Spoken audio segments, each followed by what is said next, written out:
I'm telling you, the men who are good at eating this are dangerous. Sorry, it's the truth. The better they are at eating this, the more trash they are. Now, okay, not always. I've definitely had exceptions in my life, but this was one of the hardest pills for me to swallow. But it makes sense. It makes sense. Now, I say this as somebody who has hooked up with, I don't even know how many people. I have no idea what my body count is. I don't care. Any man who asks or even says that word is immediately blocked, right? It's probably like, I don't even know, dozens and dozens and dozens. I mean, I hooked up with like 8 people in 9 days or something in this one trip. You want to read about my journey of becoming an elder hoe, check this one out for the Daily Beast. In my time in the trenches dealing with men, more or less, the ones who are better at pleasuring you and are just so good in bed, unless maybe they're bi or something, or transgender, shockingly large percent of cishet men who are good at eating that, they're trash. They will literally ruin your life. And it makes sense, y'all. So the reason why I'm responding to this comment, because it says this was a video about the hobosexual and how, God, just go watch that video. It's so embarrassing. But one of the things that I warn people about is like they will literally glutmatize you. It's not glutmatize you because it isn't the D. It's the It makes it even harder to leave these men who suck, who are exploiting you, who are making your life harder. Because you got all those hormones, oxytocin, and then you got, trauma responses and codependency and all kinds of other things too. And in this comment, this is not against you. I'm just informing people. This does not actually work. Stop having schmegs and they will leave, ladies. No, they won't. No, they won't. I wish. In fact, I'm not saying this isn't always the case. Let me know if your psycho did this to you. My hobosexual lured me in with eating, all right? And then, sorry, I need to keep this like on hand because apparently I'm going to use it a lot. And then once he reeled me in and got me hooked, because I had never had an O like this in my life. I actually have realized I can have several different kinds of O's, right? I can have I don't know, they're just different kinds. I can even have a squirtin' O. Who knew? Who knew? I didn't even think that was a real thing. It's real. But this was like body as heavy as a refrigerator, warm glitter running through my veins, out of body experience, like holy crap. Holy crap. Better than any drug I've ever taken in my life. And I used to do a lot of drugs. He reeled me in with that. He was such a good, thoughtful lover. He just took his time. He knew what he was doing. But his livelihood depended on that. That's why they're so good. They have to reel you in with schmegs. They got nothing else going for them. They're not good partners. They don't have money, usually. They don't have intelligence. They don't have a soul.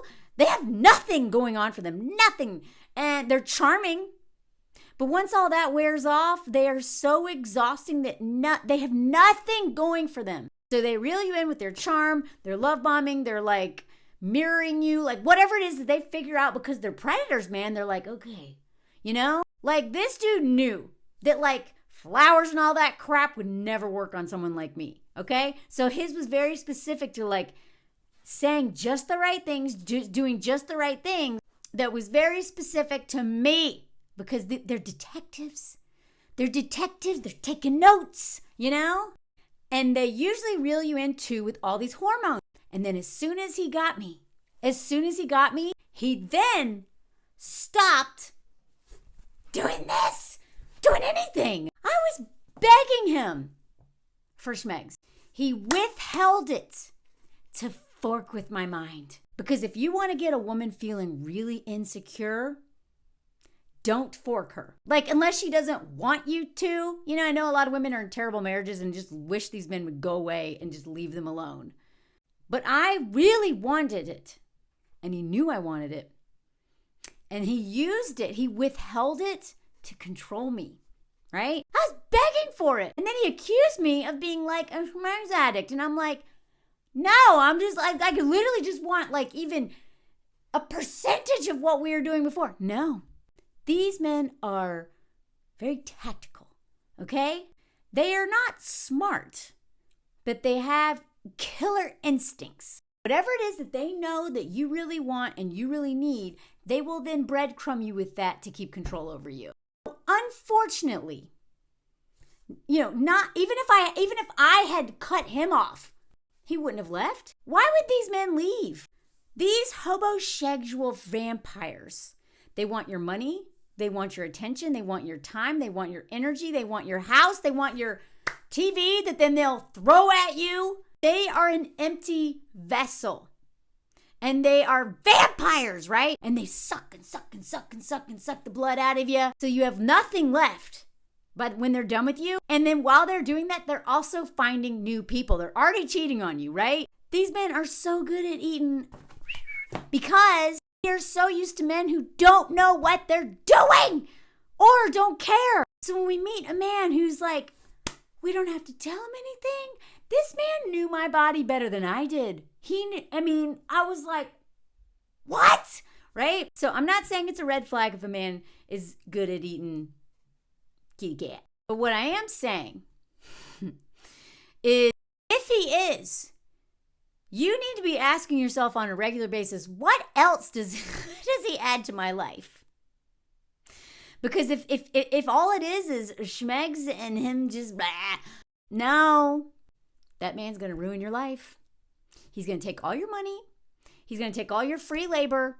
He's probably going to give you an STD. He's probably going to try to knock you up. So then he has forever access to you and your money and your time. And these men are so bored. They have nothing going on. Some of these men literally torture you because they have nothing else to do. They're just bored. That's why you're getting all these messages on Tinder of men that never meet up with you. They're sitting next to their girlfriends or their wives and they're just bored out of their mind. I can't, and goes back to that video I made the other day. When you ask a man, like, what are you thinking about? Thinking like all paranoid, like, what is he thinking about? Nothing. Most of them have nothing going on. So they create drama because they're bored out of their mind. Because in that boredom is where you find creativity. A lot of times where you sit with yourself, you actually find a lot of scary things, All my PTSD didn't start coming up for me until I stopped living in my truck on the road, working outdoor adventure jobs that I was constantly afraid of dying at. Once I moved into New York City and had an apartment and wasn't, by the way, I was very nomadic, but I was not a hobosexual because I never dated during that time. I never exploited another person. But these men, they are always on the move. They're in survival mode all the time. So they're never dealing with any of their feelings. They're just they just see women as, game pieces. They see women as like a video game, like Super Mario, just golds, right? That's what we are. That's it. And one way that they get access to our gold and all of that is eating that. Don't fall for it.